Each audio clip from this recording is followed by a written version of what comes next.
start. Madam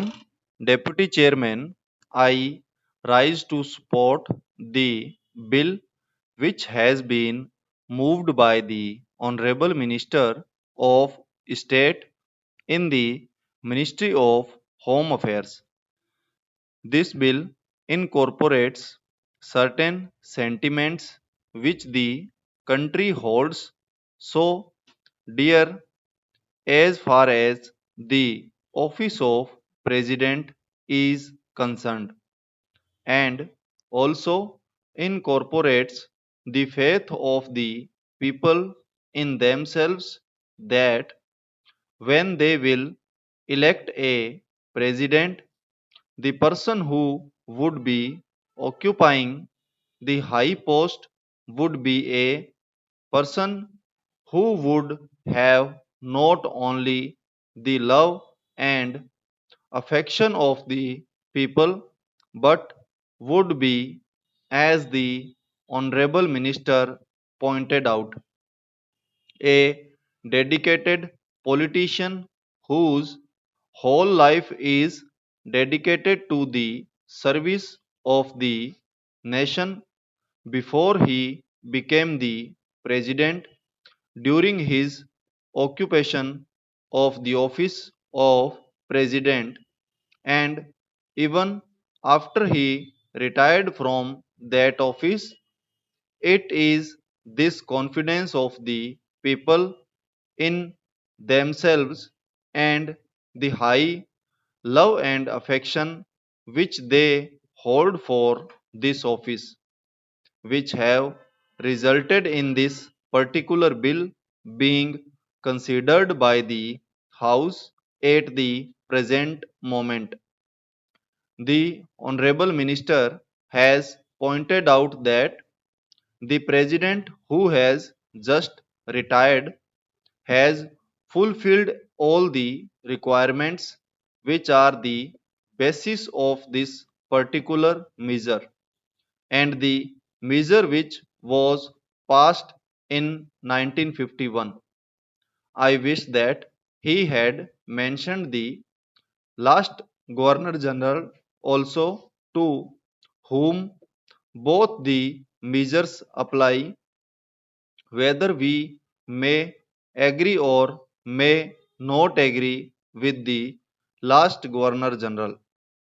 on some of the political views that he holds. There can be no two opinions that the last Governor General was also an illustrious son and is an illustrious son of this country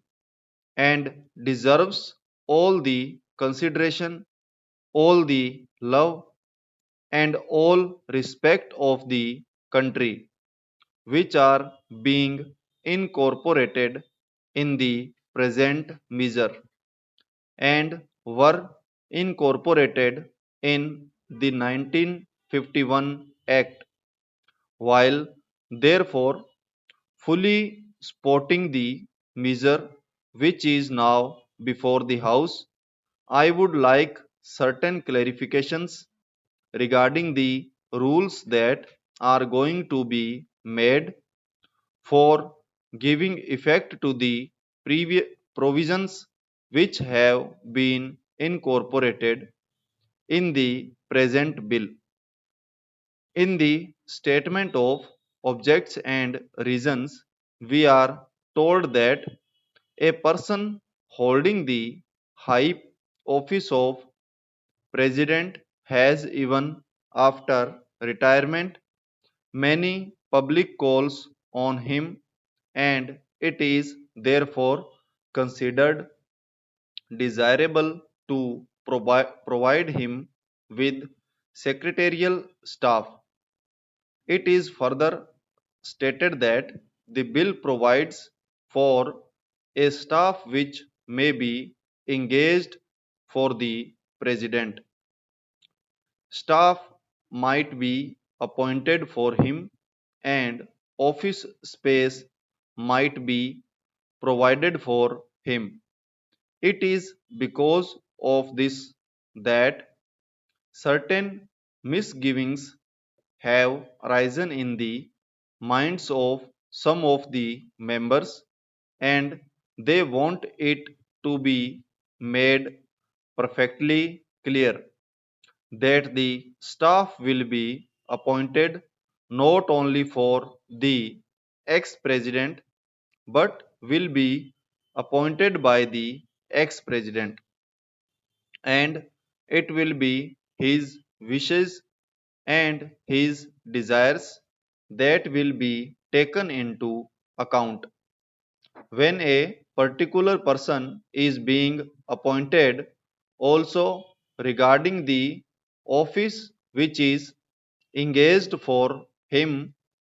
his wishes should be taken into account so that he knows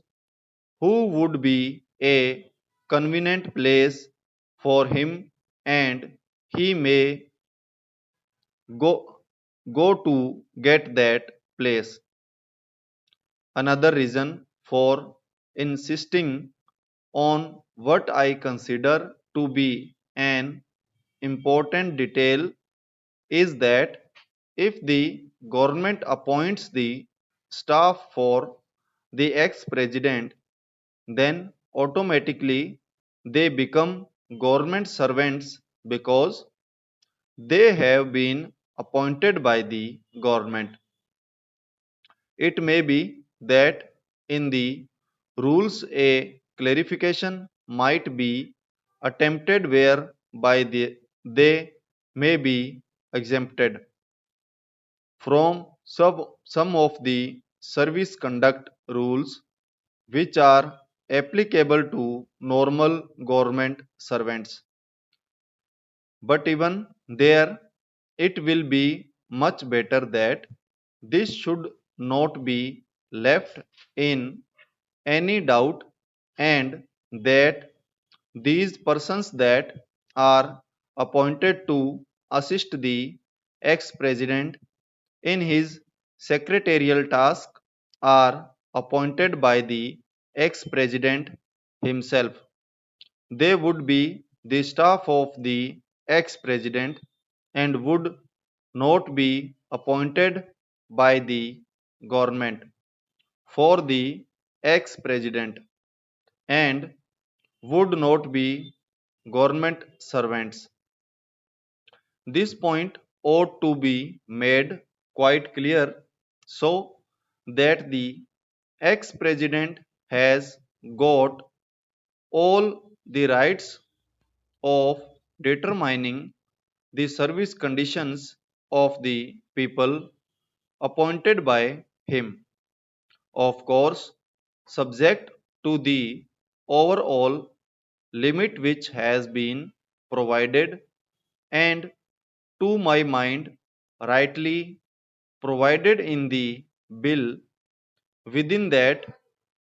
overall limit, perhaps it will be much better to leave the rest of the matter to the president himself so that we may also express our further confidence in the president to the effect that he would utilize it with discretion and with all sense of responsibility and fair play, and taking into account the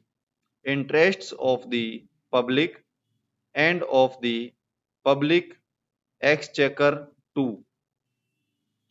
Another point which also needs some clarifications in regarding the payment to be made for the secretarial assistance and for the secretarial staff normally. Government rules require that whenever any such demand is made on the public exchequer or on the consolidated fund of India, A certain formality has to be gone through, and that formality of accounting has to be in a prescribed form. Stop.